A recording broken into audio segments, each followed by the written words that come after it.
Welcome to this week's episode of Gameplay. I'm Elle. I'm Andrew. And as you probably know, this week has seen some pretty huge releases. So we're going to kick things off with a look at Assassin's Creed Origins. We are the first. The first to see the gods. The first to tame their beasts. The first to guard the soul from evil.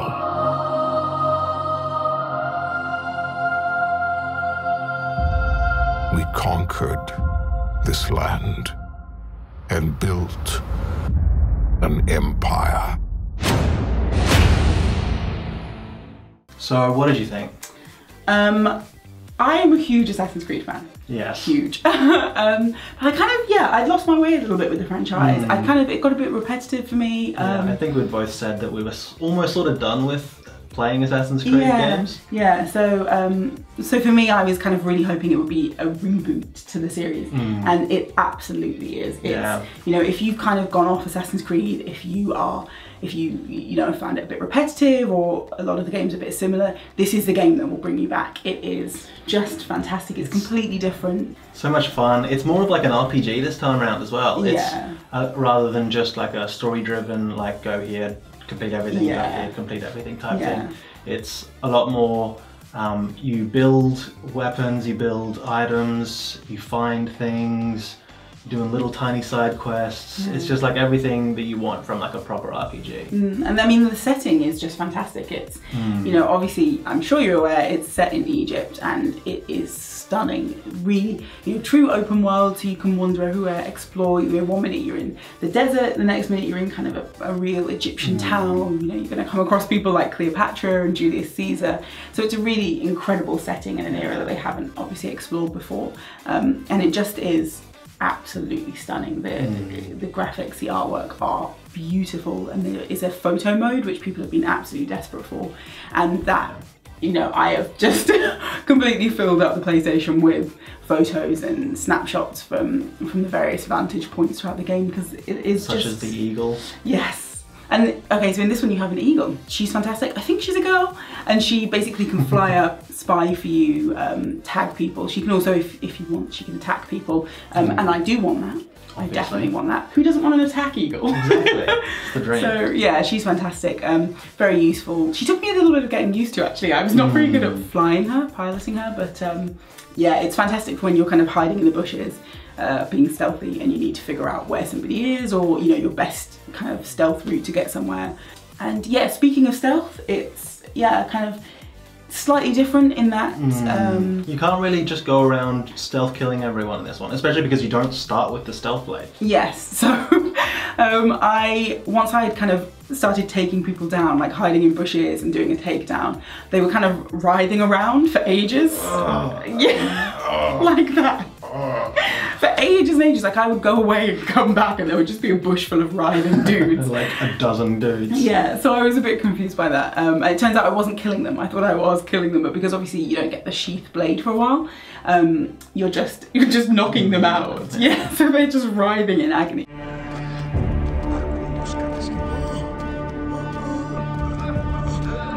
But yeah, it's actually not hugely, even though I love Assassin's Creed games, I'm not somebody that loves stealth. No, exactly. You like just going in, hack and slash, and all the way. Yeah, if I can hit you in the face with a big hammer, that's what I'm going to do. So yes, you're not forced to be entirely stealthy. At the beginning, perhaps you need to be a little bit stealthier, because obviously what's different in this game is you are leveling up. You know, you can't get certain items or skill points, exactly. Stuff like that. So you can go to kill somebody and find that your weapon's not good enough to do it, which is a real change. Not one that I particularly love, but it's not too troublesome. You do tend to, you know, find what you need. And you did love getting that huge big warhammer and just slamming him in the head. Yeah. So. When I went from my kind of first weapon, which was a puny sword, to a huge warhammer, that was pretty great.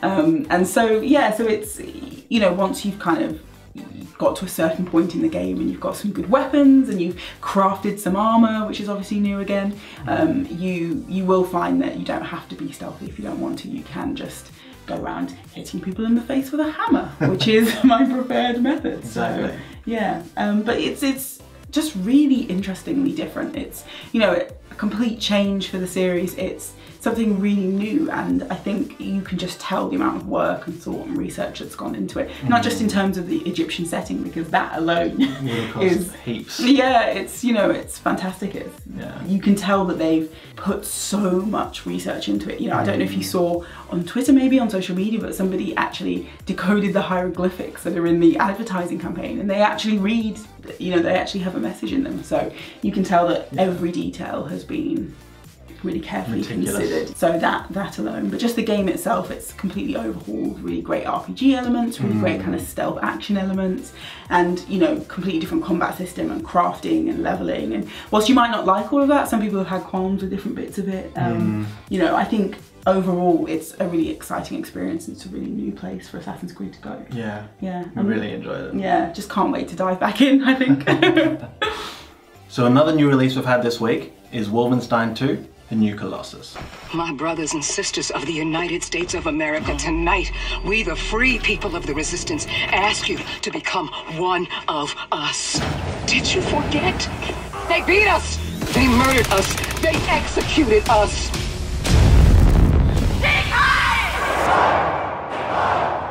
But guess what? They fucked with the wrong country! Come and fucking get me, you fascist Nazi pigs! So you played most of this. What did you think? Oh, I really enjoyed it. It's a really heavy story-driven game. Takes place straight after the New Order, and you're sort of really struggling physically because you've just had like your guts spill out. Your team finds you, patches you up barely, and then you're sort of in a coma for about 4 months, I think it is, and then that's where the game actually starts. And it's really just a lot of fun, like a lot of killing Nazis, a lot of very gory bits. You can play in like multiple different styles, like you can choose to be the more stealthy version, like I would prefer, or you can do like the hack and slash, like run and gun type thing that I would prefer. And there's a lot of nuances as well, and a lot of just like interesting content in terms of story.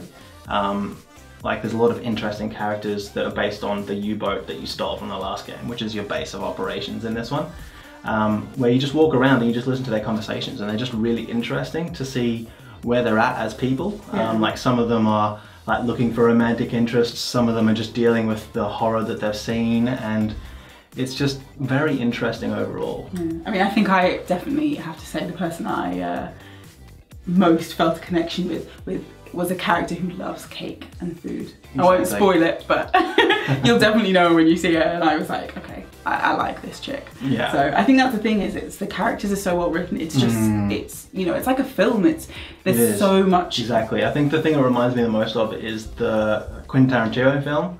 That's very similar, like you're hunting Nazis, you're going around stealthily. And that kind of wry, dry humour, really dark humour. Definitely, yeah, I would say there's a real kind of Tarantino vibe to it. It just, you know, it feels like somebody has really sat down and been like, okay, the story is the most important element of this. We want to make the game fun, we want to make the game engaging, we want all the kind of combat details that make it a Wolfenstein game, but it's got to come from a place of having a really fantastic story first. And I think you can really feel that. It's, you know, even when I was, say, like watching Andrew play it when it was, you know, his turn, it's still so engaging. Whereas lots of games, you know, if you watch somebody else play, they're a little bit boring. But this one, I was just watching it like a TV show or a film. It was, you know, it's definitely got this huge depth to its storytelling. And I think that's what grabs people, because it's, really well told. Yeah. So in the gameplay as well, you really feel like you're progressing in terms of killing an enemy in the same way.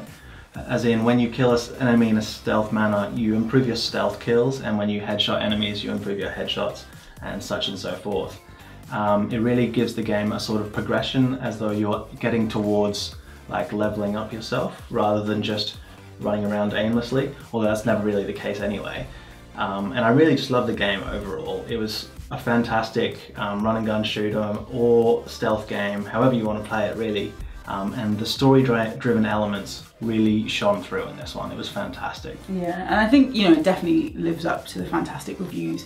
It is easily one of the best games we've ever played, and I think, you know, when you read all the hype, sometimes it can make you go into a game really critically, and I don't think that's the case with Wolfenstein. You know, get hyped for this game because it is fantastic. Yeah.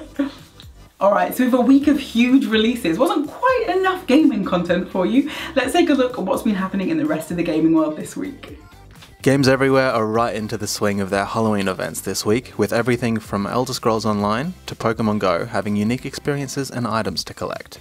Highlights of the season include hunting down the Headless Horseman in WoW, Minecraft's selection of spooky minigames and puzzles, and Junkenstein's revenge in Overwatch. But as always, it's impossible to go past Pikachu wearing a hat. Look how cute he is. BlizzCon is back this Saturday with the 11th annual festival of everything Blizzard touted to be a big one. And with the Blizzard catalogue growing larger by the minute, there'll be more content than ever to reveal. There'll also be a full schedule of esports, including the finals of the Overwatch World Cup, live from the new Blizzard esports arena. We've got our fingers crossed for a host of exciting announcements, though Blizzard broke our hearts just a little bit when they said there won't be any news for the Diablo franchise. Now in news that's likely to terrify your wallet, the Steam Halloween sale has begun, with titles ranging from mild frights to the all-out horrific, all available at a reduced price. Big titles like Doom and Prey are mixed in with indie specials like Amnesia and Outlast to give the gamer in need of a scare everything their heart desires.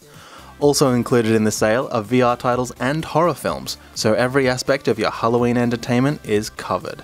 However, if you can't bear a fright, don't fret. Steam still has Black Friday and winter sales to come later this year. So it's that time of year where everything starts to get a little bit spooky. So, in honour of Halloween, here are 5 scary games you might not have heard of. Until now, if you missed out on Hideo Kojima's Silent Hill trailer PT, there wasn't much you could do once PlayStation removed it from the store. Luckily, game developer Farhan Qureshi has painstakingly recreated the scary short, which sees you repeatedly wander up and down a sinister hallway. In true Silent Hill style, you're never quite sure whether this will be your last trek before the horror descends, or if you'll just hear a few creaky floorboards. But be warned, not everything will feel familiar. A lovely little indie exploration game, Darkwood sees you follow interesting story arcs and randomized maps to make the most of your time in a beautiful forest. By day. At night you sit whimpering in your cabin, hoping that the barricades and traps you've set will be enough to hold the monstrosities at bay. You hear a whisper outside the window. Was it the wind? No, it was your death.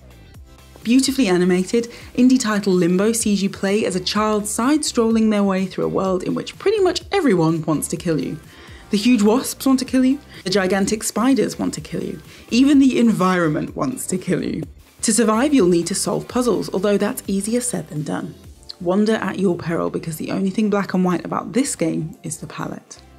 This spooky point-and-click adventure puts you in the shoes of Fran, a child who recently lost their parents in horrific circumstances. You're put in a mental health facility, and that's where things get unsurprisingly creepier.